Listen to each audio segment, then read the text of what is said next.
Selamat datang kembali di Seni Catur. Di video sebelumnya, kita sudah membangun dasar visualisasi dengan area yang pertama ya. Kita sebut itu dengan istilah area AD14. Jadi file AD dan rank 1 sampai 4. Nah, sekarang kita mau naik level ke area kedua, yaitu kita sebut dengan EH58. Setelah menguasai area ini, kita akan mulai menggabungkan keduanya untuk latihan yang lebih menantang. Ini penting karena semakin banyak area yang kita kuasai, semakin mudah bagi kita untuk berpikir dalam papan catur tanpa melihatnya. Nah, selain itu, nanti di akhir video saya juga bagikan tips gimana cara kita menghafal warna di 64 kotak. So, mari kita mulai.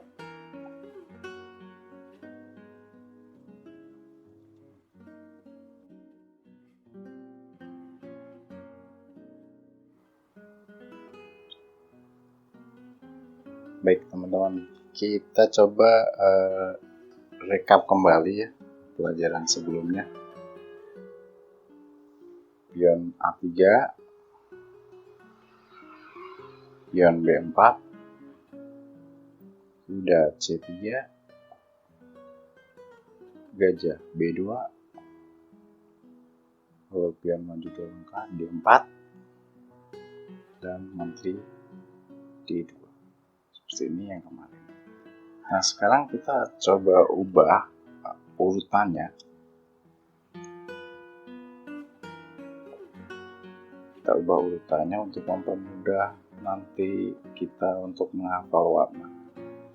Jadi kita dengan narasi yang berbeda. Pertama, narasinya kayak gini di kepala kita. Benteng diam di A1. Hitam. Petak hitam gitu ya. Pion maju dari A2 ke A3. Petak hitam juga. Lalu setelah A, kita fokus ke C. Kuda pergi ke C3. Gajah diam di C1. Seperti itu. Jadi kita mulai dari A lalu C. Benteng diam di A1, lalu pion maju ke A3. Gajah diam di C1. Kuda pergi ke C3. Lalu pion B2 maju 2 langkah. B4. Gajah pergi ke B2. Pion ke D4. Lalu menteri maju ke D2.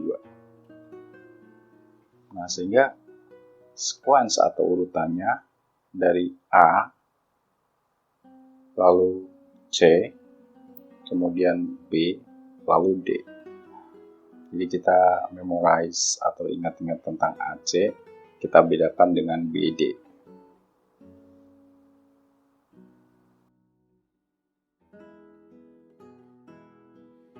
Nah, dalam visualisasi, kita juga harus bisa memposisikan ke angle lain. Kita nggak selamanya ada di pemain putih ya.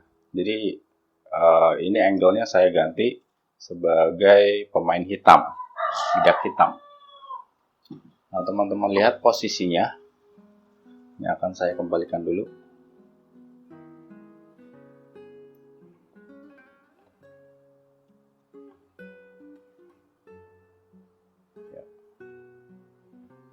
Jadi kita harus bisa melihat sebagai pemain hitam juga. Jadi teman-teman lihat benteng diam di A1, lalu pion maju ke A3. Gajah diam di C1, kuda pergi ke C3. Pion B2 maju, B4, gajah pergi ke B2.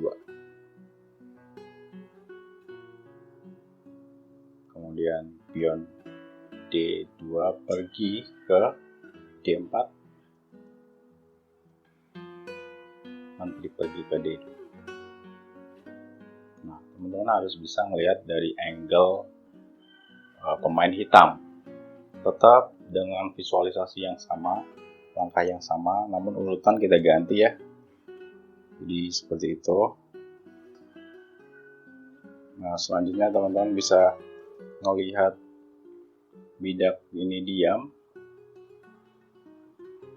lalu bayangkan langkah-langkah tadi. Benteng diam di A1,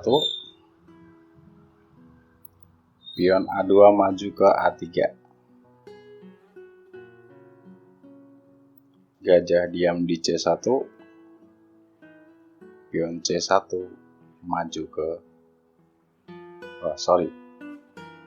kuda pergi ke C3, lalu pion B2 pergi 2 langkah ke B4, gajah pergi ke B2, pion D2 pergi ke D4, lalu menteri ke D2. Seperti itu. Lalu teman-teman coba hilangkan semua bidak dan latihan dengan melihat papan dari sisi pemain hitam. Selanjutnya papan kita buang dan kita bayangkan langkah-langkah itu. Oke, mulai dari AC dulu, lalu B dan D.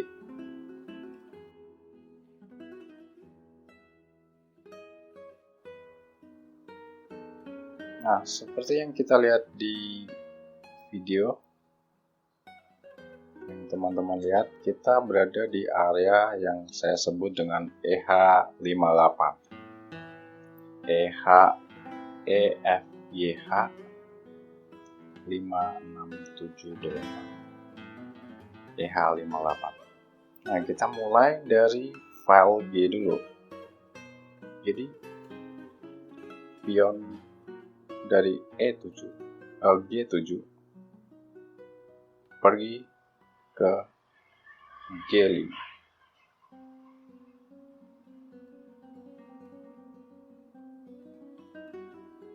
Ini agak tricky ya.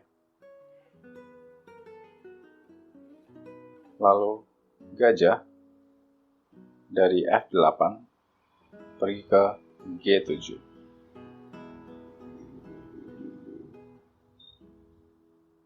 Setelah G udah beres, kita ke file E. Pion E7 maju 2 langkah ke E5. Langsung menantang pion yang ada di D4. Lalu kita pinjam menteri dari area lain yang ada di D8 untuk melindungi raja. Pergi ke E7. Oke. Jadi kita ngelihat gajah yang ada di G7, lalu G5, menteri E7, dan pion E5. Nah, setelah G dan E, kita akan pindah ke H dan F. Jadi benteng diam di H8, santai, tenang, relax. Lalu pion depan benteng H7 pergi 1 langkah ke H6.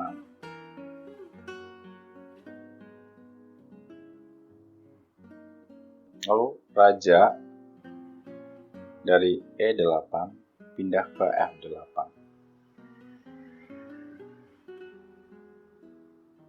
Kuda G8 pergi ke F. Sehingga formasinya seperti ini. Jadi kita akan menghafal yang ada di ganjil dulu.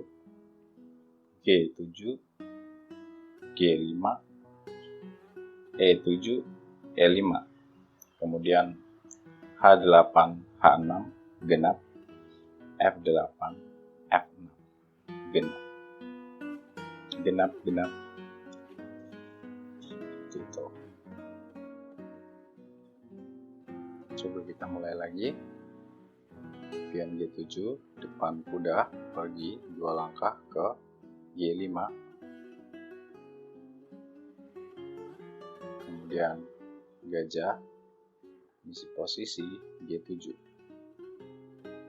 sehingga kita menggerakkan 2 bidak, yaitu G5 dan G7, petak hitam.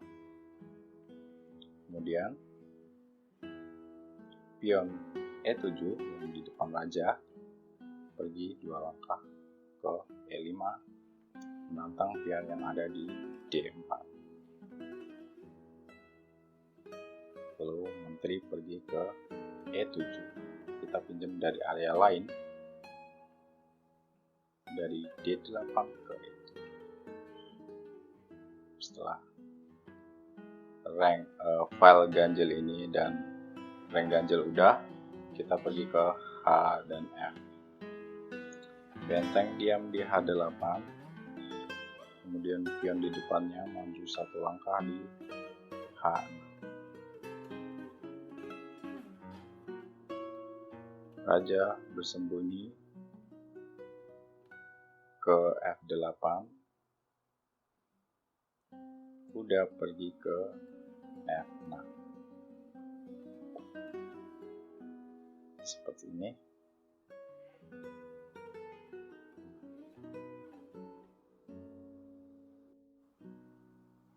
Nah, tampilannya seperti ini kurang lebih kalau kita ada dari angle pemain hitam. Jadi kita bayangkan juga dari pemain putih dan pemain hitam, dan kita nggak selalu dapat putih terus. Nah, selanjutnya teman-teman bisa latih untuk posisi yang EH58 ini dengan sequence atau urutan yang seperti tadi supaya lebih terstruktur. Kita mulai dari G dan E dulu. Ini nanti ada alasannya supaya kita menghafal lebih cepat dan lebih efisien. Lalu setelah G dan E, kita pergi ke H dan F. Begitu. Jadi G dan E. G itu ada gajah dan si pion yang di G5, sedangkan E itu pion di E5 dan menteri yang kita pinjam. Sebenarnya dia bukan di area EH58, cuman kita pinjam dari D8 ke E7. Kemudian untuk area H sama F, benteng diam, lalu pion maju 1 langkah ke H6,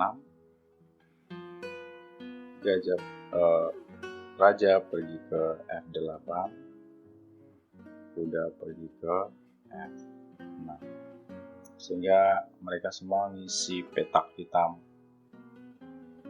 seperti itu.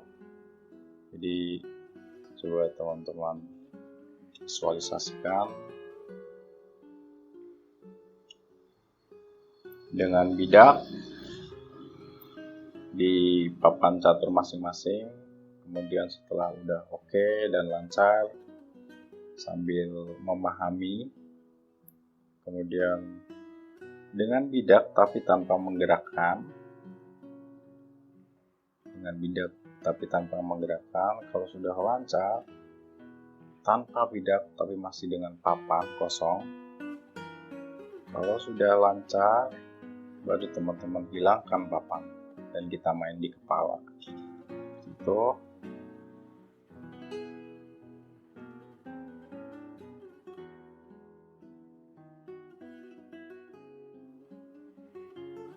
Selanjutnya kita akan latihan variasi yang pertama. Kita lihat dari sisi hitam, sisi pemain hitam. Gerakan yang sebelumnya yang ada di AD14 atau AD14. Kita lakukan pelan-pelan. Kita mulai dari A dan C dulu. Pion A2 di depan benteng pergi satu langkah ke A3.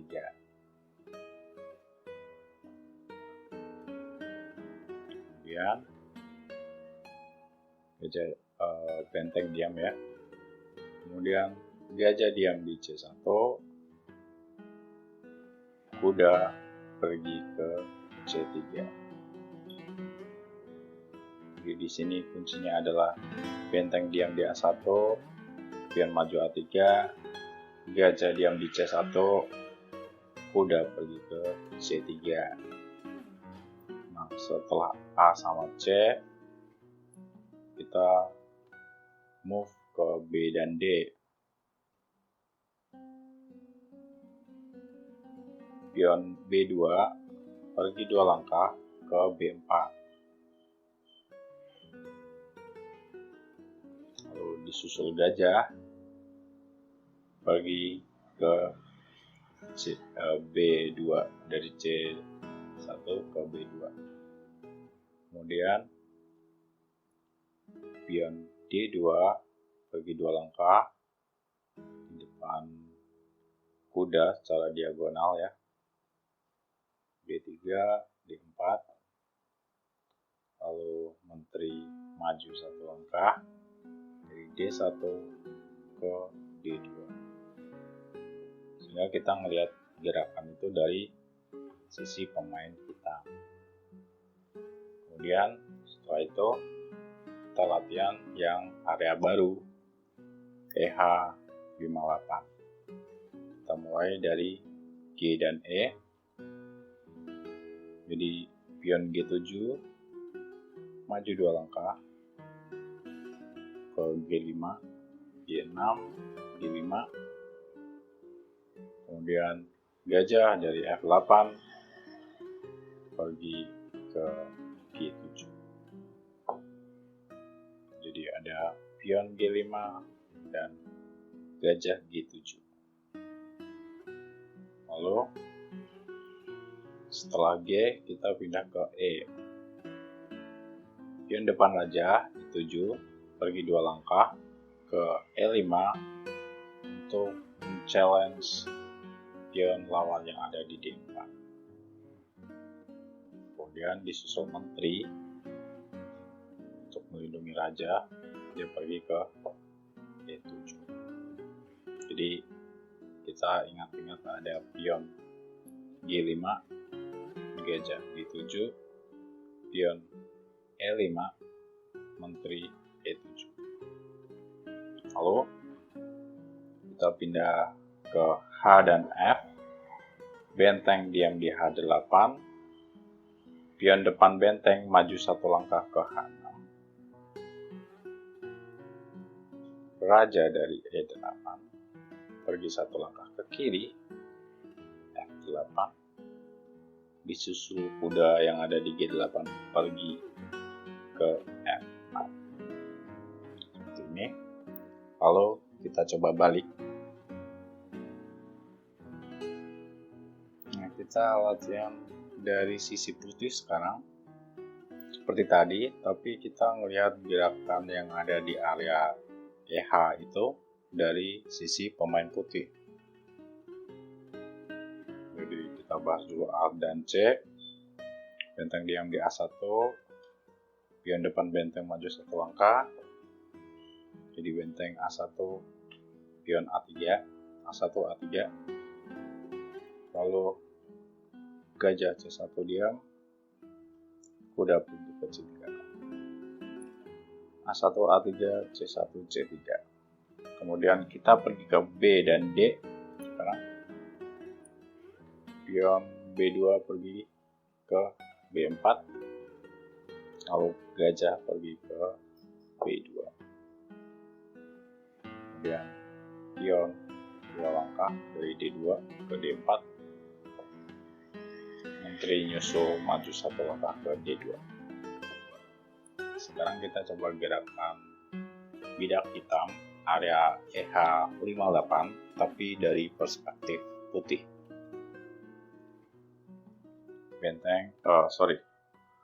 Kita mulai dari G sama E dulu ya. Jadi pion depan kuda maju 2 langkah ke G5, gajah F8 pergi ke G7, G5, G7, G5, G7. Kemudian kita pindah ke file E, pion E7 pergi 2 langkah ke E5, menantang pion D4, lalu menteri pergi ke E7, G7, G5, E7, E5, G7, G5, E7, E5. Selalu mulai dari ganjil dulu. Lalu kita bahas yang genap, file H sama F, benteng diam di H8, kemudian pion depan benteng maju 1 langkah, masih support pion yang ada di G5. Kemudian raja yang ada di E8 pergi ke F8, disusul kuda dari G8 ke F6. Nah, seperti itu. Setelah teman-teman udah lancar, coba dengan tanpa menggerakkan bidak. Kalau udah lancar, tanpa bidak. Kalau sudah lancar lagi, coba tanpa papak. Dan ya, itu adalah latihan visualisasi yang akan sangat-sangat memperkuat memori, memperkuat kejelasan, visi, dan sebagainya, dan akan sangat bermanfaat lagi nanti di dalam permainan.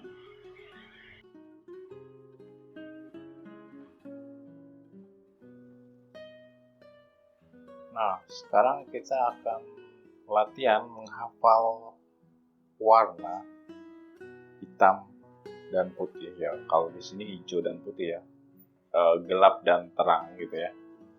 Gelap dan terang di 64 kotak.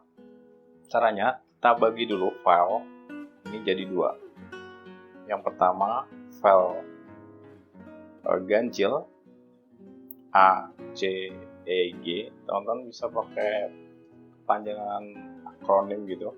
Misalnya ayo, cepat, ekstra, gempur, atau terserah. Atau langsung saja acek gitu. A, C, E, G gitu ya. Selanjutnya, kalau rank kita bagi ganjil genap. 1, 3, 5, 7 adalah ganjil.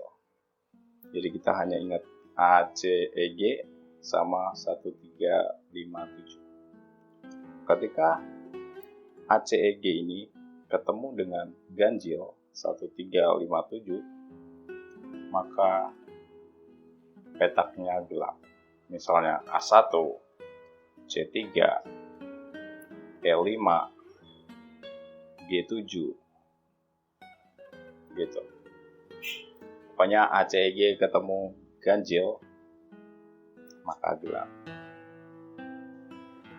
Kemudian B, D, F, H, file kedua ya, kita sebut aja mereka ini file genap ya. B, D, F, H, teman-teman bisa pakai panjangan kata atau cukup B, D, F, H aja.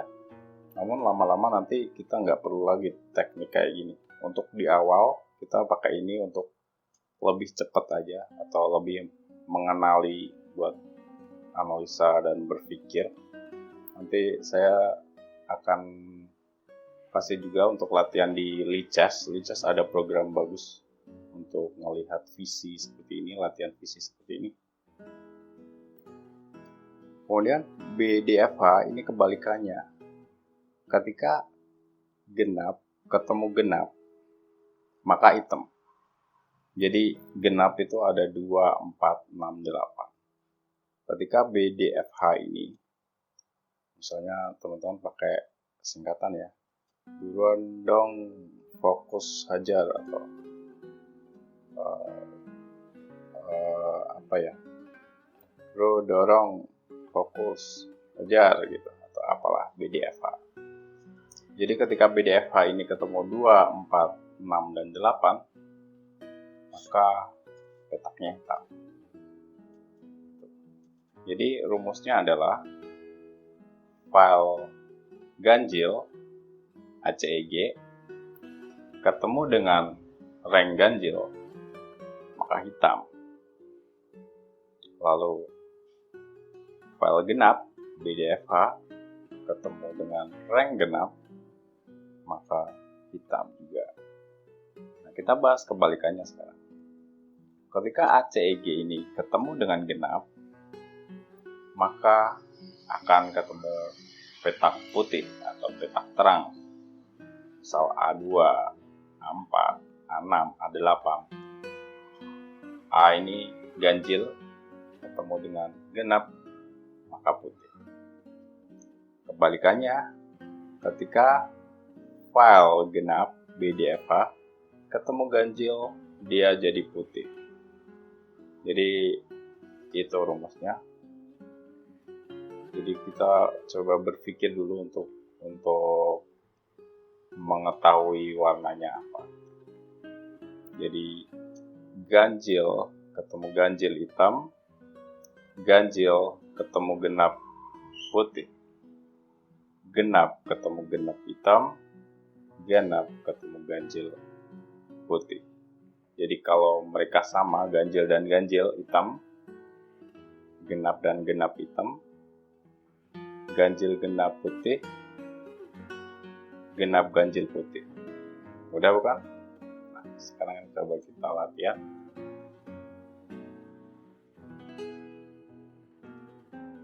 Ya, sekarang kita masuk ke freechess.org. Kalau teman-teman pakai komputer atau laptop ya, kita arahin dari menu sini ke coordinates. Nah, di sini kita bisa latihan tentang warna dan koordinat. Nah, kita bisa find square, itu artinya kita dikasih notasi lalu klik di mana arahnya itu, kotaknya di mana, misalnya A2 itu ada di mana, A4 di mana. Kalau dem square, dia akan ngasih lokasinya di mana secara di sini. Lalu kita masukkan notasi di balik ya. Kalau ini ada unlimited dan 30 detik, kita setting aja unlimited. Lalu di sini ada random, kita bisa jadi hitam putih atau jadi hitam aja atau putih aja. Tuh. Lalu ada settingan di sini show coordinates, artinya nanti muncul nih. Ini ada A, B, C, D, kita hilangkan aja untuk latihan. Terus show pieces, artinya ada bidak atau enggak gitu ya. Jadi saya akan tunjukkan sekalian teman-teman juga latihan di sini. Oke, kita coba dari sisi putih dulu. Nanti saya juga tunjukkan kalau lewat aplikasi gimana gitu ya. Baik, coba start training. F2. Oke. Misalkan teman-teman juga nebak, jadi sebelum saya klik gitu, C3 ya,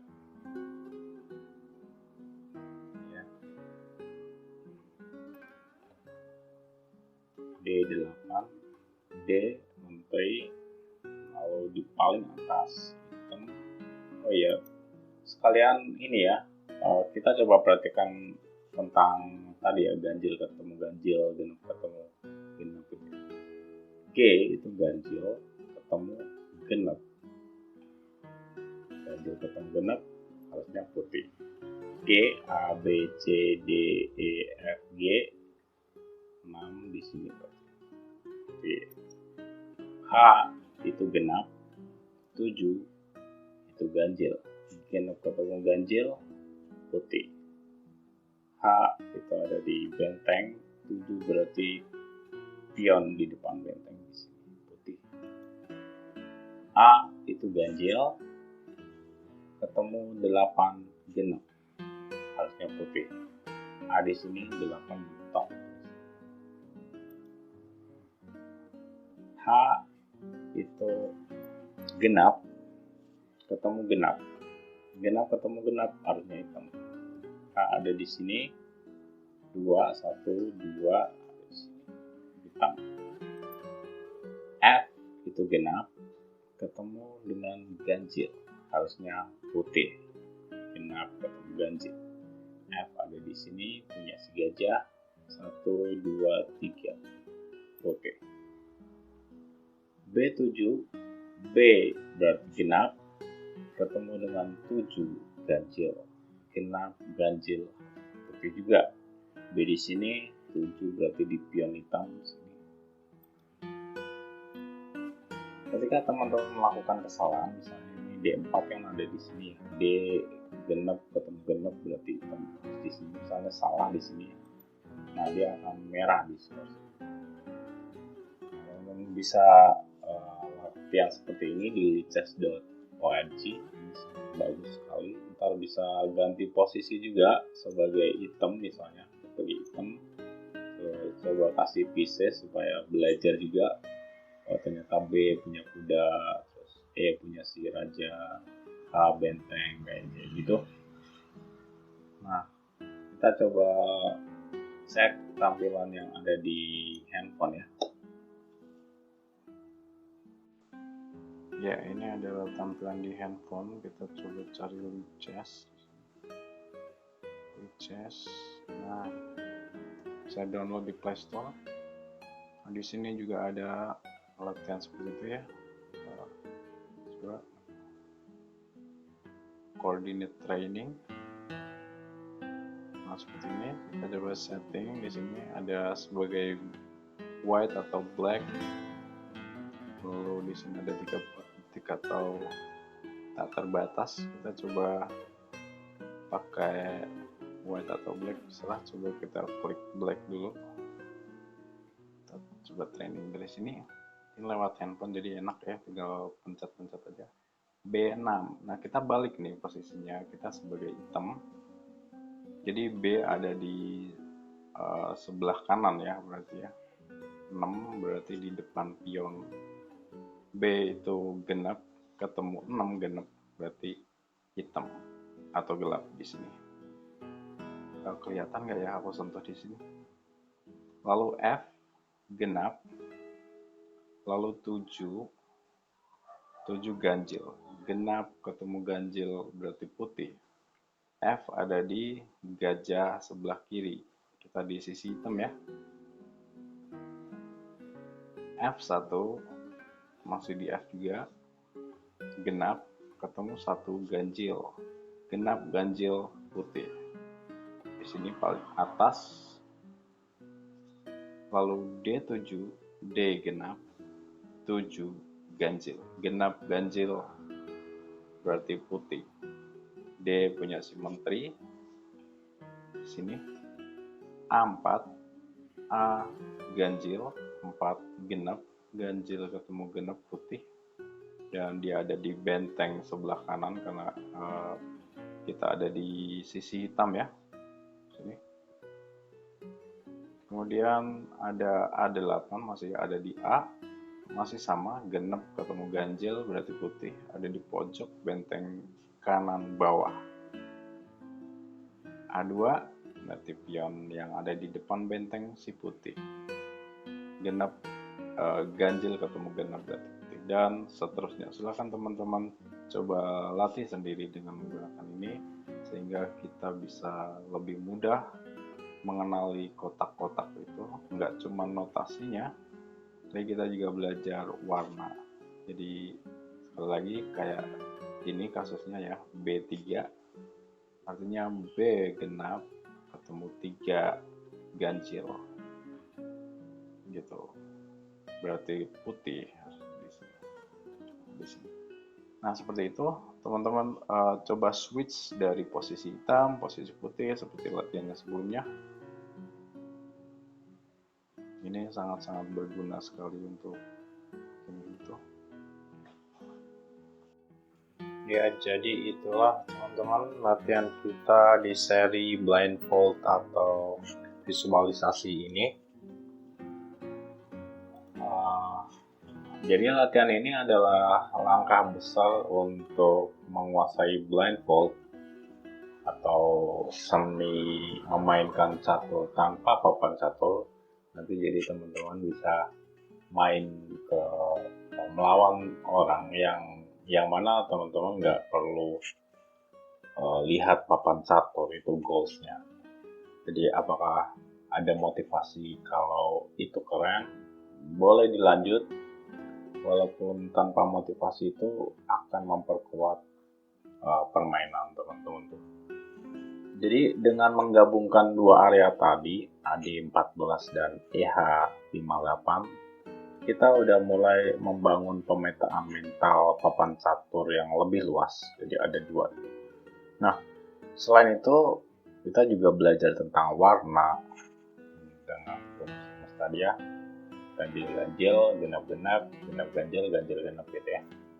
Nah, sebenarnya kalau udah di EH58 tadi, kita nggak perlu latihan yang dua area lainnya, nggak perlu sih, karena kita udah satu langkah lebih maju lagi. Jadi mungkin selanjutnya lebih ke gerakan tiap bidak atau opening seperti itu. Nah, sudah cukup mungkin sampai sekian dulu. Di video berikutnya kita akan lanjutkan ke latihan-latihan lainnya di area-area dan gerakan bidak yang lebih rumit dan lebih menantang lagi. Jadi pastikan teman-teman terus berlatih. Luangkan waktu 5-10 menit tiap hari, nggak perlu lama, selonggarnya aja. Terus jangan lupa teman-teman untuk like, subscribe, dan tinggalkan komentar tentang progres latihan teman-teman. Sampai jumpa di video berikutnya. Salam blindfold.